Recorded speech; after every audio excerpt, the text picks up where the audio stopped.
Olá, seja muito bem-vindo. Estamos aqui em TVEJA, tvdeveja.com e o assunto é política na sua essência, reforma política, as questões envolvendo a economia que são puramente política. Eu converso sobre esse e outros assuntos com o senador tucano José Serra, ele que esteve aqui à época da campanha eleitoral, prometeu que, se eleito, chegaria lá no Senado já com projetos prontos e que estaria com um projetinho na pasta já envolvendo a reforma política. Promessa é dívida. Tudo bem, senador? Tudo bem, Joyce.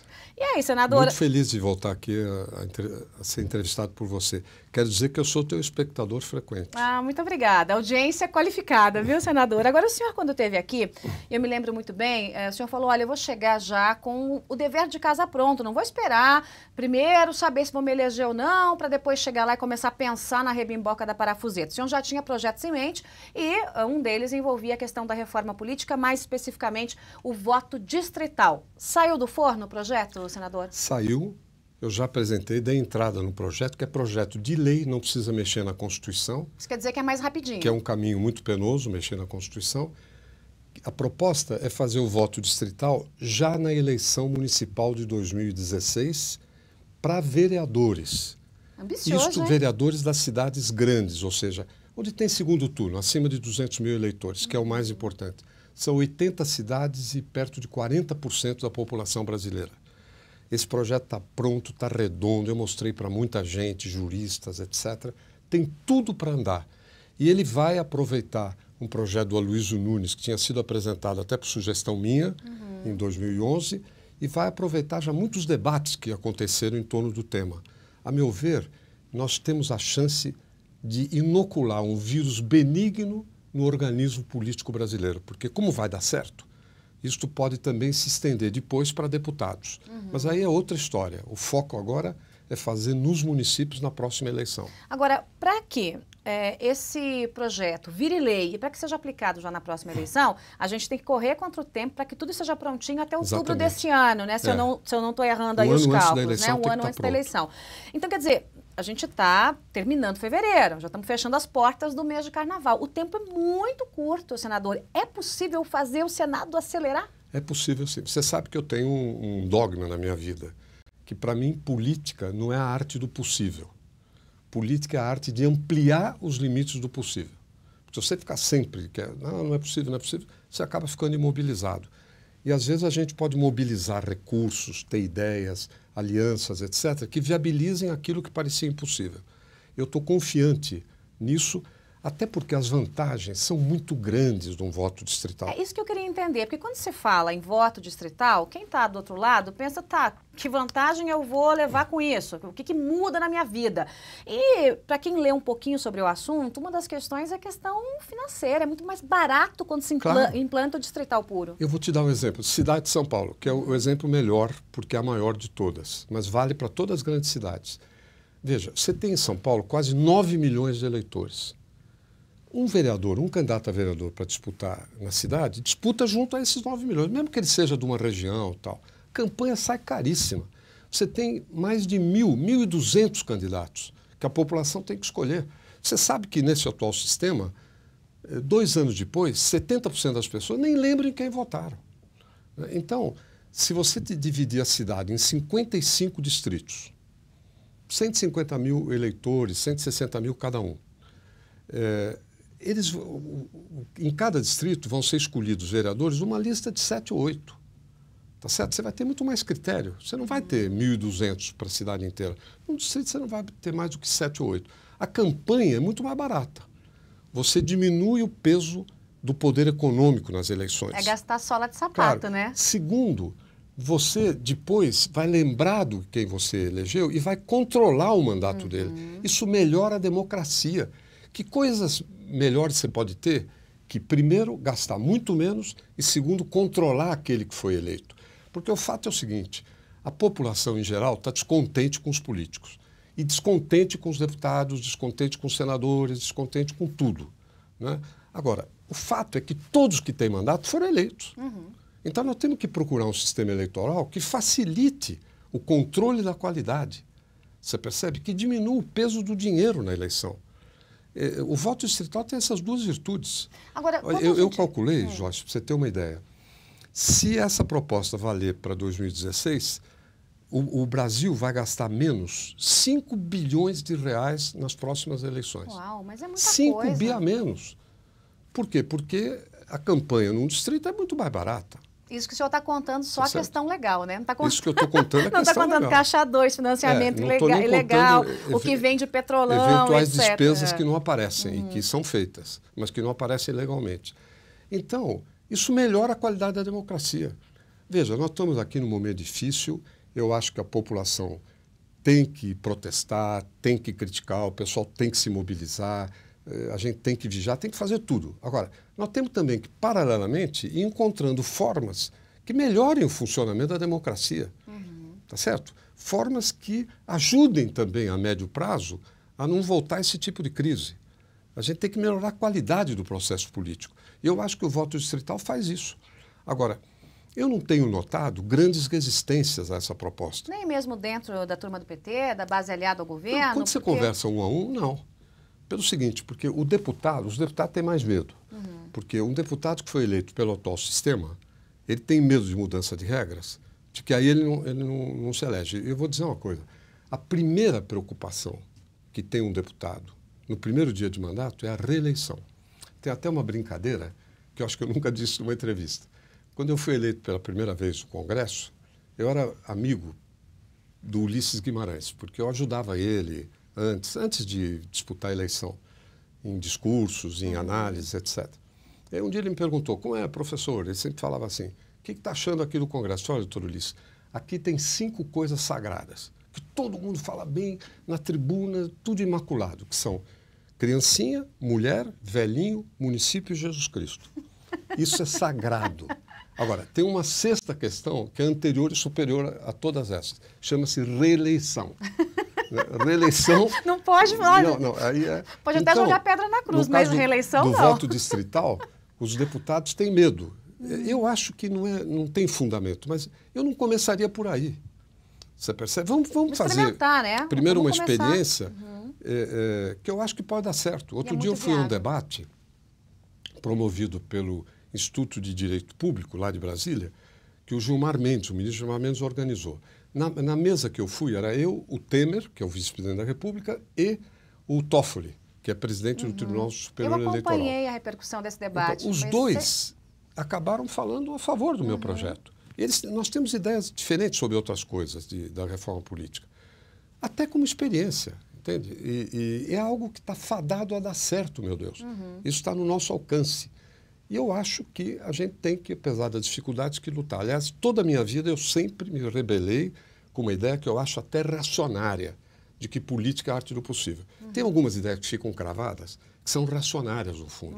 Tem uma outra, Joyce, não tem a ver com o que estamos falando aqui, mas que também eu considero reacionária. É aquela ideia de que o poder corrompe. Não, são os homens que corrompem o poder. Porque a ideia de que o poder corrompe nivela todo mundo. Você tem poder, fica corrompido. Não é assim. Tá certo? Você pode ter poder político e não ser corrompido e não corromper. Quem corrompe o poder político são os homens, são as pessoas. Agora, senador, é muito viável, parece que é só mesmo o Congresso querer e a coisa sai do papel, vira lei. É muito mais econômico, o senhor fez uma conta aí que são bilhões e bilhões de economia. Isso para uma eleição municipal, a gente está falando já nesse primeiro teste que poderia acontecer a partir das próximas eleições municipais, né, no caso para vereadores. Mas aí, nessa economia, nessa coisa de ser viável, nessa coisa de mexer de uma certa forma no modelo de financiamento, porque acaba mexendo diretamente nesse modelo de financiamento, fica mais difícil colocar a corrupção em prática. E aí é que está o X da questão. O senhor acha que será possível, de fato, a gente sabendo como é que funciona, inclusive a relação de alguns deputados com vereadores, que vereador acaba sendo cabo eleitoral de deputado, fazer essa gente andar? Porque vai precisar da Câmara. Eu acho que sim. Devo te dizer que... Em geral, vereadores são cabos eleitorais de deputados, mas nas cidades médias e pequenas, nas grandes é mais difícil. Agora, fala-se muito de financiamento de eleição. Eu acho que é uma preocupação legítima, mas o que não se presta atenção é no custo da campanha. Tá certo? Porque, em última análise, vai se procurar dinheiro porque a campanha custa muito. Se ela custasse menos, tudo mais constante, você vai demandar menos dinheiro. Quais são os 2 grandes fatores, a meu ver, que encarecem campanha no Brasil? O voto proporcional, quer dizer, o não distrital. Você imagina em São Paulo, um candidato a deputado federal. São 30 milhões de eleitores. Ele vai disputar voto junto a 30 milhões de eleitores. Isso é uma loucura. Vai disputar voto do bico do estado, lá no oeste, ao Rio de Janeiro, a fronteira com o Rio de Janeiro, ao Vale do Ribeira. Impossível. É irracional. Tá certo? E a campanha sai muito Não tem como não cara. ter aviãozinho, gente pagando isso, Você não tem tem. que ter, a despesa aumenta muito. Agora, então, esse é um fator que a gente tem que mudar. E, a meu ver, a mudança pode começar por onde é mais fácil começar. Você tem que ter astúcia na vida pública e na política. Tá certo? Você tem que fazer uma mudança. Você tem... Quem dizia isso não é nem um homem público que eu admirei muito. O Mao Tse-tung, chinês, ele dizia o seguinte: se você tem 5 pratos na mesa, você tem que começar por um. Você não consegue recolher a comida de 5 ao mesmo tempo. Você tem uma reforma para fazer, muito bem. Qual é o ponto de partida? A meu ver, é esse. Agora, por outro lado, o que também custa muito e que tem que ser objeto, e eu vou fazer proposta nesse sentido, eu estou procurando a forma legal de transformar isso numa lei, que é o horário eleitoral. O horário eleitoral custa uma baba de dinheiro. Eu calculo que 2/3, 70% do custo de uma campanha majoritária, de governador, de presidente da República, até de prefeito, nas cidades grandes, vem do horário eleitoral, porque são produções caríssimas. Você faz produções artísticas, comerciais sofisticadíssimos. A meu ver, isso não tem cabimento. O horário eleitoral devia ser o candidato e a Câmara. E obrigar a ter debates, resolver o problema dos nanicos nos debates. Você não pode ter nanico aí, você não tem voto nenhum, vai lá, e aí você tem 7, 8 debatedores e os candidatos mais importantes acabam desaparecendo. E o horário eleitoral é aquela coisa de superprodução de Hollywood, né? Claro. Aquelas mulheres lindas, aqueles bebezinhos correndo, o sol nascendo. Mas não tem cabimento, tá certo? Eu me lembro, quando eu fui candidato a presidente em 2002, o Lula, que era o adversário que ganhou, ele, no segundo turno, porque nós somos no segundo turno, apresentou um comercial que era assim, no nascer da manhã, mulheres grávidas, umas 30, lindas mulheres, todas com a barriga da gravidez, andando no meio de uma camisola branca, tá certo? Num parque, assim, para dizer o que ele ia fazer na saúde. Tá certo? Esse comercial não custava menos, em dinheiro da época, de que R$1 milhão. Você entende? E pegou, todo mundo lembra até hoje. Todo mundo achou que ia ser Teve alguma daquele coisa jeito. a ver com o que eles fizeram Mais na um saúde? estelionato eleitoral lá, Pelo que já veio de lá. A saúde, no final do governo Fernando Henrique, e eu fui o ministro nesses anos, só 6% da população achava que a saúde era o problema mais grave do Brasil. E 60% das pessoas achavam positiva a política de saúde do governo. Você veja que época. Agora, depois de 12 anos do PT, 46% do povo acha que a saúde é o principal problema e 80% rejeita a política do governo. E aquele comercial ajudou a eleger. É uma enganação. Entende? É o estelionato Agora, eleitoral. Que vá... Pois é, mas estelionato legal, no sentido que você pode fazer a propaganda que você quiser. Então, tem que mudar a regra legal. Né? É o candidato, a Câmara e o debate. Tá, mas isso é uma Agora, proposta que ainda virá. Ainda virá. Isso aí, mas é logo.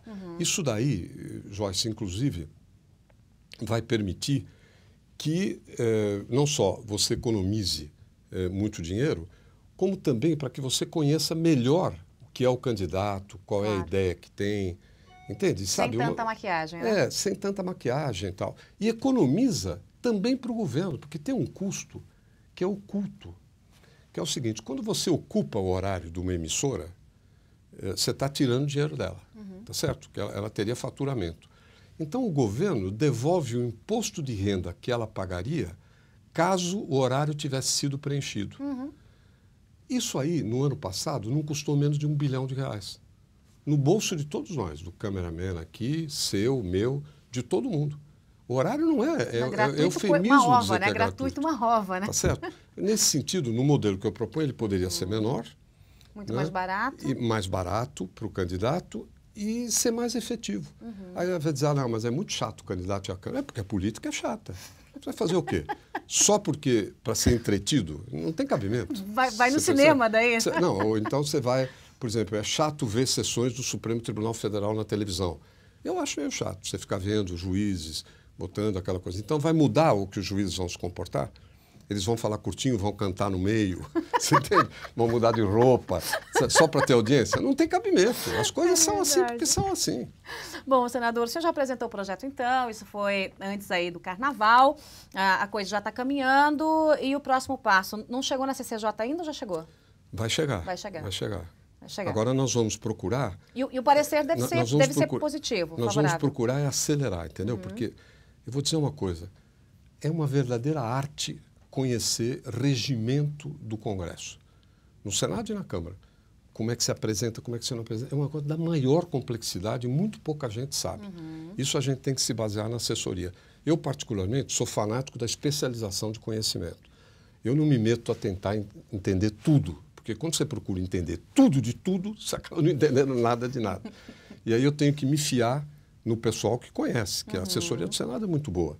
Então nós estamos vendo a forma, já temos até, de como acelerar o processo. Juntar com o projeto do Aloysio Nunes, que vai na mesma direção, do senador, pedir regime de urgência, uma série de coisas. E, naturalmente, fazer as composições políticas que têm que ser feitas. E você tem que persuadir as pessoas. Eu, particularmente, também tenho uma ideia que é meio fora de moda. Eu acredito no poder da razão. Eu acho que se você tiver razão, você aumenta a chance de fazer prevalecer uma ideia. Isso saiu de moda no Brasil. Mas eu continuo. Nesse ponto, eu sou antiquado. Eu acho que a razão tem importância e eu acho que nós estamos com a razão na mão. Que o senhor esteja correto e que seus colegas ouçam a razão, senador. Estou conversando aqui com o senador José Serra. A gente falou um pouquinho sobre o voto distrital e essa ideia, que é uma ideia racional. A razão está do lado dessa ideia, até porque economiza e faz, como disse o senador aqui, que a gente consiga ter uma via de mão dupla com aquele candidato que você ajudou a eleger. Então você vai lá, você ajudou a eleger, a campanha é mais barata, todo mundo ganha e você vai poder bater na portinha dele para cobrá-lo, né? Não vai ter jeito de esquecer em quem você votou. Muito bem, você acompanhou a primeira parte da entrevista com o senador tucano, José Serra, e a gente falou sobre reforma política e esse projeto tão importante que é o do voto distrital. Mas tem mais. Conversaremos no próximo bloco sobre economia, os grandes desastres do governo do PT nessa área. E será que o Brasil tem jeito? O Brasil aguenta mais 4 anos do governo da presidente Dilma Rousseff?